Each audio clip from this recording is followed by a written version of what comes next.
എൻ്റെ പേര് ജോസ്ന, എൻ്റെ ഹസ്ബൻഡ് വിപിൻ. ഞങ്ങൾ പാലായിൽ നിന്ന് വരുന്നു. ഞങ്ങൾ ഫാമിലിയായിട്ട് ഖത്തറിലാണ്. ഞങ്ങൾക്ക് 2 മക്കളാണ്. 2023 ഓഗസ്റ്റ് 28 എൻ്റെ ഹസ്ബൻഡിന് ഒരു ആക്സിഡൻ്റ് ഉണ്ടായി. അങ്ങനെ പുള്ളിയുടെ ലെഫ്റ്റ് ലെഗ് ഫ്രാക്ചറായി, ഫുള്ള് ഒടിഞ്ഞ് തൂങ്ങുന്ന ഒരവസ്ഥയായിരുന്നു. ഞങ്ങൾ എമർജൻസി പ്രവേശിപ്പിച്ചപ്പോൾ ഖത്തറിൽ തന്നെ ഡോക്ടേഴ്സ് പറഞ്ഞു ഇത് മൾട്ടിപ്പിൾ ഫ്രാക്ചറാണ്, അതുകൊണ്ട് തന്നെ മൾട്ടിപ്പിൾ സർജറീസ് ആവശ്യമാണ് ഇതിന് എന്ന് പറഞ്ഞു. അപ്പം ആദ്യമൊന്നും എനിക്കിങ്ങനെ പ്രത്യേകിച്ചൊന്നും തോന്നിയില്ല. ആൾ കോൺഷ്യസ് ആണ്, എന്നോട് സംസാരിക്കുന്നുണ്ട്, എൻ്റെ ഫ്രണ്ട്സ് എല്ലാം കൂടെയുണ്ട്, ഒരു കുഴപ്പമൊന്നുമായിട്ട് തോന്നിയില്ല. പിന്നെ ഡോക്ടേഴ്സ് പറഞ്ഞു ഇഷ്യൂ ഒന്നുമുള്ള കാര്യമല്ല ഇത്. ഞങ്ങൾ ചെസ്റ്റ് എക്സ്റേ നോക്കി, അതിനകത്ത് വലിയ പ്രശ്നമൊന്നും കാണുന്നില്ല, അതുകൊണ്ട് നമുക്ക് സർജറിക്ക് ഇന്ന് തന്നെ എടുക്കാമെന്ന് പറഞ്ഞു. ഓക്കെ, ഞാൻ എൻ്റെ മക്കൾ തന്നെ ആയതുകൊണ്ട് ഞാൻ ഹോസ്പിറ്റലിൽ നിന്ന് വീട്ടിലോട്ട് പോന്നു. അതിൻ്റെ ഇടയ്ക്ക് അവർ സർജറിക്ക് എടുത്തു എന്ന് പറഞ്ഞ് ഒരു സ്റ്റാഫ് എന്നെ വിളിച്ചു പറഞ്ഞു, സിസ്റ്റർ എന്നാലും ഹസ്ബൻഡിനെ സർജറിക്ക് എടുത്തിട്ടുണ്ട്, കുഴപ്പമൊന്നുമില്ല എന്ന് പറഞ്ഞു. അത് കഴിഞ്ഞ് ഒരു അരമണിക്കൂർ കഴിഞ്ഞപ്പം എനിക്ക് കോള് വന്നു, സർജറി ഫെയിലായി, കാരണം ഹസ്ബൻഡിന് വെക്കുന്ന ആൾ ബാഡായി, വെൻറ്റിലേറ്ററിൽ ഇടേണ്ട ഒരവസ്ഥ വന്നു, ആളുടെ കണ്ടീഷൻ വളരെ ബാഡാണെന്ന് പറഞ്ഞു. അപ്പോഴും ഞാനൊരു നേഴ്സ് ആയതുകൊണ്ടാവാം, ICUലാണ് വർക്ക് ചെയ്യുന്നത്. അപ്പോഴും ഓക്കെ 2 ദിവസത്തിനുള്ളിൽ ആൾ വെൻറ്റിലേറ്ററിൽ നിന്ന് മാറ്റും എന്നുള്ള ഒരു എന്തോ അങ്ങനെ എനിക്ക് തോന്നി, കുഴപ്പമില്ല എന്നുള്ളത്. അങ്ങനെ ഞാൻ അന്ന് ഹോസ്പിറ്റലിൽ പോയില്ല. പിറ്റേ ദിവസം വന്നപ്പം ഞാൻ മോണിറ്റർ ചെയ്തിട്ട് നോക്കിയപ്പം ആളുടെ കണ്ടീഷൻ വളരെ ബാഡാണ്. സാച്ചുറേഷൻ ഓക്സിജൻ്റെ ലെവൽ വളരെ താന്ന് 100%, വെൻറ്റിലേറ്റർ 100%, ആൾ 80 to 81% മാത്രമാണ് മെയിൻറ്റെയിൻ ചെയ്യുന്നത്. അപ്പം പിന്നെ വേഴ്സൺ ആയിക്കൊണ്ടിരിക്കുകയാണ് കണ്ടീഷൻ. എന്ന് വെച്ചാൽ BP മെഡിസിൻ സ്റ്റാർട്ടാക്കി, സെൻട്രൽ ലൈൻ ഇട്ടു, A ലൈൻ ഇട്ടു, RT ലൈൻ, അങ്ങനത്തെ കുറേ കാര്യങ്ങൾ ചെയ്തു വെച്ചിരിക്കുകയാണ്. ഞാൻ നോക്കുമ്പോൾ ആൾ ഫുള്ള് കുറേ ലൈൻസ് മാത്രം പുള്ളിക്ക്. എനിക്ക് ആദ്യമൊന്നും മനസ്സിലായില്ല, ഈ ഒരു ഫ്രാക്ചർ കൊണ്ട് എന്താണ് ഇങ്ങനെ സംഭവിച്ചതെന്ന് എനിക്ക് മനസ്സിലായില്ല. ഞാൻ അന്ന് തന്നെ ഓൺലൈൻ റിക്വസ്റ്റ് ഇട്ടു, ക്യാൻഡിൽ ലൈറ്റ് പ്രയർ ഇട്ടു. അതിനുശേഷം ഞാൻ വീട്ടിൽ വിളിച്ച് പറഞ്ഞു ആളുടെ കണ്ടീഷൻ വളരെ ബാഡാണ്, ഞാൻ വിചാരിച്ച പോലെ അല്ല അമ്മ എന്ന് പറഞ്ഞു. അപ്പം അമ്മ പറഞ്ഞു, മോളെ നീ കൃപാസന മാതാവിന് മുറുകെ പിടിച്ചോ, ഒരു കുഴപ്പം ഉണ്ടാവില്ല, നീ അമ്മയോട് മുട്ടിപ്പായിട്ട് പ്രാർത്ഥിക്കും, നിൻ്റെ കയ്യിൽ തൈലമില്ലേ, അവൻ്റെ നെറ്റിയിൽ കൊണ്ട് പൂശ്, ഒരു കുഴപ്പവും വരത്തില്ലെന്ന് പറഞ്ഞു. ഞാൻ ധൈര്യത്തോടു കൂടി, എനിക്ക് എവിടുന്നോ ഒരു ധൈര്യം, മാതാവ്, ഞാൻ അത്ര നല്ല പ്രാർത്ഥിക്കുന്ന ഒരു പെണ്ണല്ല, എന്നാൽ പോലും എൻ്റെ അമ്മ നന്നായിട്ട് പ്രാർത്ഥിക്കും, എല്ലാ ദിവസവും മാതാവിനോട് കൊന്തയെത്തിക്കാതെ അമ്മ കിടക്കത്തില്ല. അങ്ങനെ ഹസ്ബൻഡിൻ്റെ അനിയനും എൻ്റെ അമ്മയും എല്ലാവരും വന്ന് ഇവിടെ ഉടമ്പടി എടുത്തു സെപ്റ്റംബർ മാസം ഫസ്റ്റ് വീക്കിൽ. അതിനുശേഷം എൻ്റെ ഒരു കസിൻ്റെ കയ്യിൽ ഈ ഉടമ്പടി തൈലം, കാശുരൂപം, ബാക്കി എല്ലാ വസ്തുക്കളും എനിക്ക് തന്നയച്ചു. ഞാൻ അങ്ങനെ ഹോസ്പിറ്റലിൽ പോയി ഇത് ആളുടെ നെറ്റി പൂശുകയും ഉപ്പ് ICUവിൽ തന്നെ ഓരോ മൂലകളിലും കൊണ്ട് ഇടുകയും ചെയ്തു. അതിനുശേഷം ഞാൻ പറഞ്ഞു, എൻ്റെ മാതാവേ, എനിക്ക് എങ്ങനെയാണ് നന്നായിട്ട് പ്രാർത്ഥിക്കാനൊന്നും അറിയില്ല, എൻ്റെ കണ്ണീര് മാത്രം വരുന്നു. ഞാൻ പറഞ്ഞു, എൻ്റെ മോൻ 6 മാസമേ ആയിട്ടുള്ളൂ, അവൻ അപ്പാന്ന് വിളിച്ച് തുടങ്ങിയിട്ടില്ല, എനിക്ക് എൻ്റെ ഭർത്താവിനെ തിരിച്ചു തരണം, കാരണം ഇത്ര വേഴ്സണാവുമെന്ന് ഞാൻ വിചാരിച്ചിട്ടില്ല. ഒരു ഫ്രാക്ചർ കൊണ്ട് വന്നതാണ് ആൾ, കാരണം ഫ്രാക്ചർ ലോങ് ബോണാണ് ഫ്രാക്ചർ ആയിട്ടിരിക്കുന്നത്. അതിൻ്റെ എല്ലാം കൂടെ ഫാറ്റ് വന്ന് ആളുടെ ലങ്സിൽ കയറി, ലങ്സ് ഓക്സിജൻ കിട്ടാത്ത അവസ്ഥ വന്നു. പിന്നെ പ്രോൺ എന്ന് പറഞ്ഞാൽ കോവിഡ് സമയത്ത് നമ്മൾ വെൻറ്റിലേറ്ററുള്ള ആളുകളെ തിരിച്ചിടും, കാരണം ഓക്സിജൻ്റെ ലെവൽ ലങ്സിന് നന്നായിട്ട് കിട്ടാൻ വേണ്ടി. ആ ഒരു പ്രോൺ പൊസിഷനിൽ പോലും ആൾക്ക് ഒട്ടും കിട്ടുന്നില്ല ഓക്സിജൻ്റെ ലെവൽ, അതും 82. ഞാൻ എല്ലാ ദിവസവും വന്ന് ICU വരും, ഞാൻ അവിടുത്തെ സ്റ്റാഫ് ആയതുകൊണ്ട് തന്നെ എനിക്ക് എപ്പോൾ വേണേലും ചെല്ലാം. അപ്പം അവർ പറയും, പേടിക്കേണ്ട, ടെൻഷൻ അടിക്കേണ്ട, പ്രാർത്ഥിക്കുക. അവിടെ പോലും കൃപാസന പത്രങ്ങളും കാര്യങ്ങളും ഉണ്ട്, മലയാളീസൊക്കെ ഉള്ളതുകൊണ്ട് എല്ലാവരും പറയും കൃപാസന അമ്മയോട് പ്രാർത്ഥിക്കുക. ഞാൻ വിശ്വാസ പ്രമാണം ചെല്ലും, ബുക്കുണ്ട്, അത് വെച്ച് വായിക്കും. ഈ കാശുരൂപം വെച്ച് പുള്ളിയുടെ നെറ്റിക്ക് വെച്ച് വിശ്വാസ പ്രമാണം എത്ര നേരം പ്രാർത്ഥിക്കുന്നൊന്നും എനിക്ക് അറിഞ്ഞുകൂടാ. ഞാൻ രാവിലെ അവിടെ ചെല്ലും, 3 മണി കഴിഞ്ഞിട്ട് ഞാൻ ഫുഡ് കഴിക്കത്തുള്ളൂ. ഞാൻ അമ്മയോട് പറയും, അമ്മേ, ഞാൻ 3 മണി എന്നുള്ളത് അമ്മയുടെ ഒരു സമയമാണല്ലോ, ഞാൻ അത് കഴിഞ്ഞിട്ടേ വീട്ടിലോട്ട് പോകത്തുള്ളൂ, അത് കഴിഞ്ഞ് ഞാൻ ഫുഡ് കഴിക്കത്തുള്ളൂ, എനിക്ക് എൻ്റെ ഹസ്ബൻഡിനെ തിരിച്ചു തരണം. നമ്മൾ അമ്മമാരുടെ മുമ്പിൽ വാശി പിടിച്ച് കരയത്തില്ല ഒരു കാര്യത്തിന് വേണ്ടി, അതുപോലെ ഞാൻ നിന്ന് വാശി പിടിച്ച് കരയുമായിരുന്നു. എനിക്ക് എൻ്റെ ഹസ്ബൻഡിനെ തിരിച്ചു തരണം, എനിക്ക് ഇതിൽ കോംപ്രമൈസ് ചെയ്യാൻ പറ്റത്തില്ല, എൻ്റെ മക്കൾക്ക് എനിക്ക് അപ്പം വേണം എന്ന് പറഞ്ഞു. ലാസ്റ്റ് ആയപ്പോൾ പിന്നെയും ഓരോ പ്രാവശ്യം കൺസെൻറ്റ് ഞാൻ സൈൻ ചെയ്യുമ്പോഴും എൻ്റെ കയ്യിൽ കാശുരൂപമുണ്ട്. അപ്പോൾ ഡോക്ടർ പറയും, ഇങ്ങനെയാണ്, ഇത് ആ കൺസെൻറ്റാണ്, ഈ കൺസെൻറ്റാണ്, സൈൻ ചെയ്യണം. ഞാൻ മാത്രമേ ഉള്ളൂ, ഞങ്ങൾക്ക് കസിൻസ് ഖത്തറിൽ കുറവാണ്, പക്ഷേ ഫ്രണ്ട്സ് ഒത്തിരി പേരുണ്ട്, എല്ലാവരും മാതാവിൻ്റെ ഭക്തരും എല്ലാവരുമാണ്. അപ്പോൾ എന്നോട് പറയും, നീ ജോസിനെ പേടിക്കണ്ട, കൺസെൻറ്റ് സൈൻ ചെയ്ത് കൊടുക്കുമെന്ന് പറയും. അങ്ങനെ ഞാൻ കൺസെൻറ്റ് സൈൻ ചെയ്തു. ലാസ്റ്റ് എന്നോട് ഡോക്ടേഴ്സ് പറഞ്ഞു ഇനി ലാസ്റ്റ് ഉള്ളത് എക്മോ എന്ന് പറയുന്ന സംഭവമാണ് ലാസ്റ്റ്.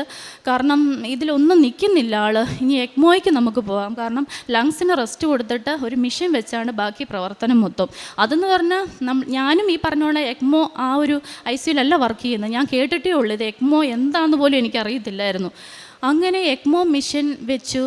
പിന്നെ പുള്ളിയുടെ ലങ്സ് ഫുൾ ബ്രോങ്കോസ്കോപ്പി ചെയ്തു.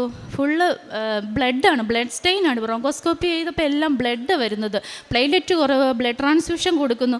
അവിടെ എന്തൊക്കെ നടക്കുന്നു എന്ന് എനിക്ക് മനസ്സിലാവുന്നില്ല. ഞാൻ എന്നും പ്രാർത്ഥിക്കും. ഞാൻ അമ്മയോട് പറയും, അമ്മേ ഓരോ ദിവസവും ആൾ വേഴ്സനായിക്കൊണ്ടിരിക്കുവാണല്ലോ, ഇത് എന്താണ്? ഞാൻ പ്രാർത്ഥിച്ചിട്ട് നിനക്ക് എന്നെ ഇഷ്ടമല്ലേ, എന്തുകൊണ്ടാണ് ഇങ്ങനെ?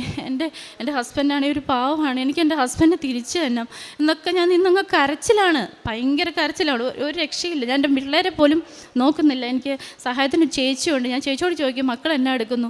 അപ്പം ജോസ്ന ഒരു കുഴപ്പമില്ല, മക്കളെ ഞാൻ നോക്കുന്നുണ്ട്, നീ ടെൻഷൻ അടിക്കണ്ട, നീ അവിടെ നിന്നോ. ഞാൻ എൻ്റെ മക്കളെ പോലും ശ്രദ്ധിക്കാത്ത ഒരവസ്ഥയെ. ഒരു 10 ദിവസം എക്മോയിൽ കിടന്നു. അതിനുശേഷം ഓരോ ദിവസവും കുറഞ്ഞു വരുന്നു. ഓക്സിജൻ റിക്വയർമെൻറ്റ് മിഷൻ്റെ കുറച്ച് കൊണ്ടുവരുന്നുണ്ട്. അപ്പോൾ ഓക്കെ, ഞാൻ ഹാപ്പിയാണ്. അത് കഴിഞ്ഞപ്പോൾ പിന്നെ കുറച്ച് ദിവസം കഴിഞ്ഞ് ഇത് എസ്റ്റിബേറ്റ് ട്യൂബ് ഊരുന്ന, വെൻറ്റിലേറ്ററിൽ നിന്ന് ഊരാവുന്നുള്ള ഇതിൽ നിന്നപ്പോഴത്തേനും വെക്കുന്ന ആൾ ബാഡായി. ഹാർട്ട് റേറ്റ് 0 അടിച്ചു. CPR കൊടുത്തു. അപ്പം ആ സമയത്ത് ഞാൻ വിളിച്ചു ചോദിക്കണം, ഓരോ ഷിഫ്റ്റിനനുസരിച്ച് ഞാൻ വിളിച്ചു ചോദിക്കും കണ്ടീഷൻ എങ്ങനെയുണ്ട് ഹസ്ബൻഡിന്. അപ്പോൾ അവർ അപ്പം തന്നെ റിപ്ലൈ തരും, ഇങ്ങനെയാണെന്ന്. ഒന്നും മറച്ചു വെക്കുന്നില്ല.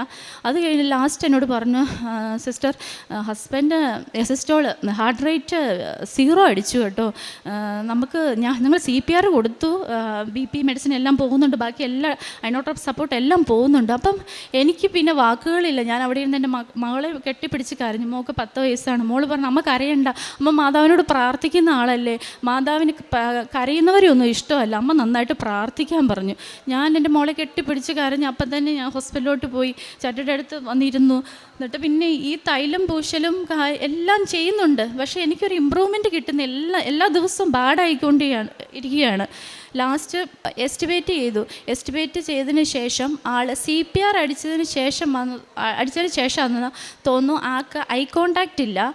നമ്മൾ വിളിക്കുമ്പം ആ സൈഡിലോട്ടല്ല, നമ്മൾക്ക് ഐ കോണ്ടാക്റ്റ് തരുന്നില്ല, ആൾ കമാൻഡ് ചെയ്യുന്നില്ല, ഡോക്ടർ ചോദിക്കുന്നതിനൊന്നും ആൻസർ പറയുന്നില്ല, ഒരു റെസ്പോണ്ടും ചെയ്യുന്നില്ല. അപ്പോൾ ഡോക്ടർ പറഞ്ഞു, നമുക്ക് CT എടുക്കേണ്ടി വരും, കാരണം നമ്മൾ CPR കൊടുത്തതല്ലേ, ചിലപ്പം ബ്രെയിനിൽ ഡാമേജ് ഉണ്ടാവും, ഓക്സിജൻ്റെ ലെവൽ കുറഞ്ഞു, അനോക്സിക് ബ്രെയിൻ ഇഞ്ചുറി എന്ന് പറയുന്നത് അങ്ങനെ വല്ലതും ആയിരിക്കും, അങ്ങനെയാണ് തോന്നുന്നത്, കാരണം ഇത്ര റെസ്പോണ്ട് ചെയ്യുന്നില്ലല്ലോ ആളെന്ന് പറഞ്ഞു.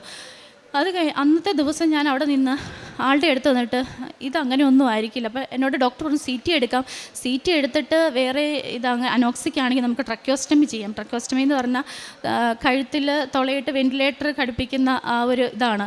അപ്പോൾ ഞാൻ പറഞ്ഞു, ഇങ്ങനെയൊക്കെ വരും, ഈ ഒരു കണ്ടീഷൻ വരെ എൻ്റെ ഹസ്ബൻഡ് പോകില്ല, എനിക്കത് വിശ്വസിക്കാൻ പറ്റുന്നില്ല. ഞാൻ ആളുടെ അടുത്ത് നിന്നിട്ട് പറഞ്ഞു, മാതാവേ, എനിക്ക് എൻ്റെ ഹസ്ബൻഡിനെ തിരിച്ചു തരണം, CTക്ക് വിടാം, ഞാൻ CTക്ക് വിടത്തില്ല, ട്രക്യോസ്റ്റമിക്ക് ഞാൻ കൺസെൻറ്റും കൊടുക്കത്തില്ല, അല്ലാതെ തന്നെ നീ എനിക്കിത് എൻ്റെ ഹസ്ബൻഡ് എനിക്ക് തിരിച്ചു തരണമെന്ന്. ഞാനിങ്ങനെ എന്തോ ഒരു ധൈര്യത്തിന് പുറത്ത് ഞാനങ്ങ് പറഞ്ഞു. എന്നിട്ട് കാശുരൂപം വെച്ച് കുറേ പ്രാർത്ഥിച്ചു, വിശ്വാസപ്രമാണം കുറേ പ്രാവശ്യം ചൊല്ലി അവിടെ നിന്ന്. ഈ ബുക്ക് എൻ്റെ കയ്യിലുണ്ടാകുന്നു. ഞാൻ ചോറുണ്ടാകുന്ന വരെ ഇന്ന് പ്രാർത്ഥിക്കുകയാണ്. ഉപ്പ് നെറുകയിൽ വെച്ചു, എല്ലാ സൈഡിലും പൂശാൻ തുടങ്ങി. എനിക്കറിയില്ല എനിക്ക് എന്തൊക്കെ ചെയ്യാൻ പറ്റുമോ ഞാൻ എല്ലാം ചെയ്തു. ലാസ്റ്റ് മിറാക്കിൾ എന്ന് പറയാം. ഹസ്ബൻഡ് ഞാൻ ചേട്ടായി എന്ന് വിളിക്കുന്ന ആൾ ചേട്ടായി എന്ന് വിളിച്ചപ്പോൾ തന്നെ ആൾ എന്നെ നോക്കി. മിറാക്കിൾ, അതൊരു അത്ഭുതമാണ്. എനിക്ക് എവിടെയൊക്കെ ഇത് പറയാൻ പറ്റും, ഞാൻ എല്ലാവരോടും പറഞ്ഞിട്ടുള്ളതാണ്. എന്നിട്ട് വെക്കുന്ന എന്നെ ഒന്ന് നോക്കി. അപ്പം ഞാൻ പറഞ്ഞു, എൻ്റെ കയ്യിലൊന്ന് അമർത്താവോ, എൻ്റെ കൈ ഒന്ന് അമർത്താവോ എന്ന് ചോദിച്ചു. അപ്പോൾ പുള്ളി എൻ്റെ കൈ അമർത്തി. ഞാൻ ഡോക്ടേഴ്സ് അവിടെ ഉണ്ടായിരുന്നു, ഡോക്ടേഴ്സിനെ വിളിച്ചു, സിസ്റ്റേഴ്സിനെ വിളിച്ചു. സിസ്റ്റർ നോക്ക്, ഡോക്ടർ നോക്ക്, ആൾ എനിക്ക് റെസ്പോണ്ട് തരുന്നുണ്ട്, നിങ്ങൾക്കാണ് തരാത്തതെന്ന് പറഞ്ഞു. അപ്പോൾ പുള്ളി പറഞ്ഞു, അപ്പോൾ ഡോക്ടർ പറഞ്ഞു, ഓക്കെ നീ ഒന്നുകൂടെ വിളിക്കുമെന്ന് പറഞ്ഞു.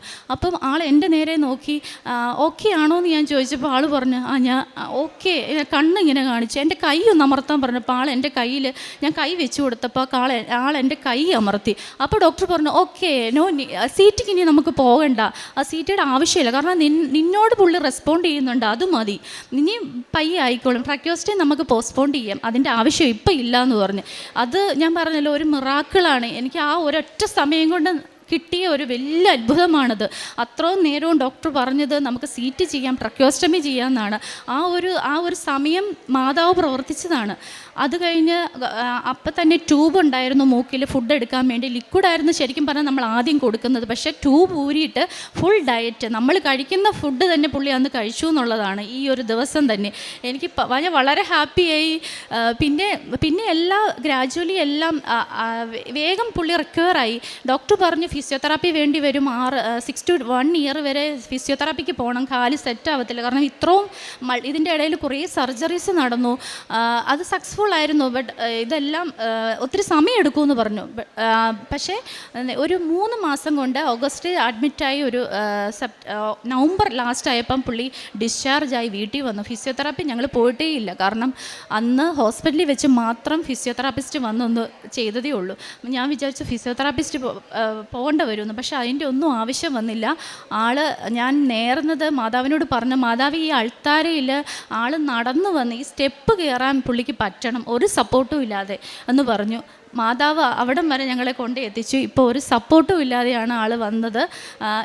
കാലിന് ചെറിയൊരു നീരേ ഉള്ളൂ, ബാക്കി ഒരു കുഴപ്പമില്ല. ആൾ നന്നായിട്ടിരിക്കുന്നു. ഞങ്ങൾ ഫിസിയോതെറാപ്പി കാര്യങ്ങളൊന്നും പോയിട്ടില്ല.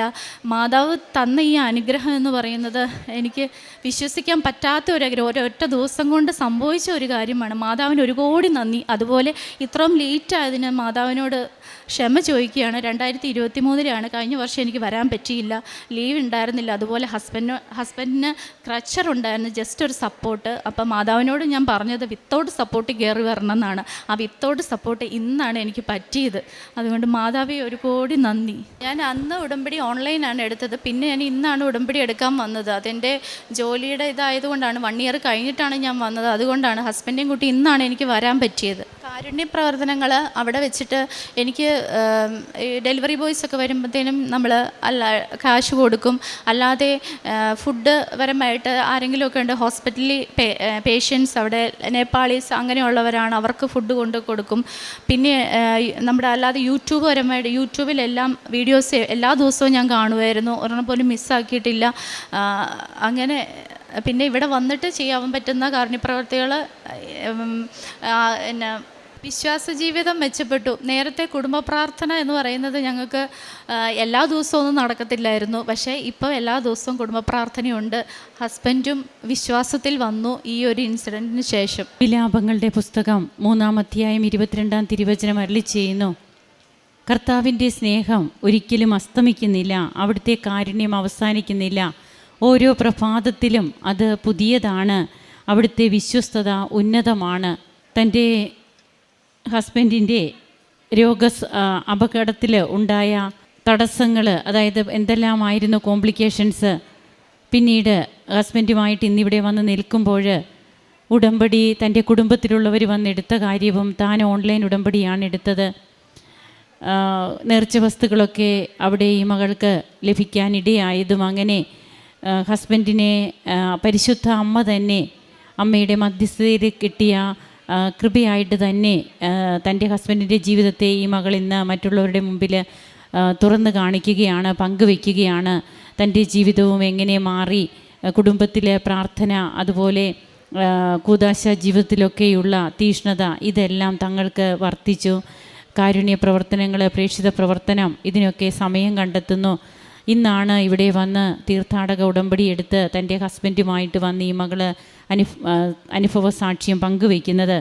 അപ്പോൾ ഒരിക്കലും കർത്താവിൻ്റെ സ്നേഹം അത് അസ്തമിക്കുന്നില്ല, ഓരോ പ്രഭാതത്തിലും പുതിയതാണ്. ആ പുതിയതായ സ്നേഹം കൊണ്ട് നമ്മെ ഈശോ എല്ലാ ദിവസവും അനുഗ്രഹിക്കുകയാണ്. അതുപോലെ എങ്ങനെയാണ് സമയ ചുരുക്കവും, അതുപോലെ it is not by merit but by grace, നമ്മുടെ യോഗ്യതയല്ല, കർത്താവിൻ്റെ കൃപയാണ് നമുക്കെല്ലാം പ്രദാനം ചെയ്യുന്നത്. ഇതൊക്കെ ഉടമ്പടിയുടെ മാത്രം കണ്ടൻറ്റുകളാണ്.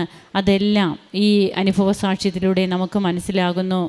നമുക്ക് കരങ്ങളടിച്ച് ദൈവത്തെ മഹത്വപ്പെടുത്താം. യേശുവെ നന്ദി, യേശുവെ സ്തുതി, യേശുവെ ആരാധന. അത്യപൂർവ ദൈവാനുഭവങ്ങൾ ഇനി നിങ്ങൾക്കും സ്വന്തം. ഈ യൂട്യൂബ് ചാനൽ ഇതുവരെ സബ്സ്ക്രൈബ് ചെയ്തിട്ടില്ലെങ്കിൽ ഇപ്പോൾ തന്നെ സബ്സ്ക്രൈബ് ചെയ്യുക. ഈ വീഡിയോ ഇപ്പോൾ തന്നെ നിങ്ങളുടെ സുഹൃത്തുക്കൾക്ക് ഷെയർ ചെയ്തുകൊണ്ട് കർത്താവിൻ്റെ പ്രേക്ഷിതരാകുക.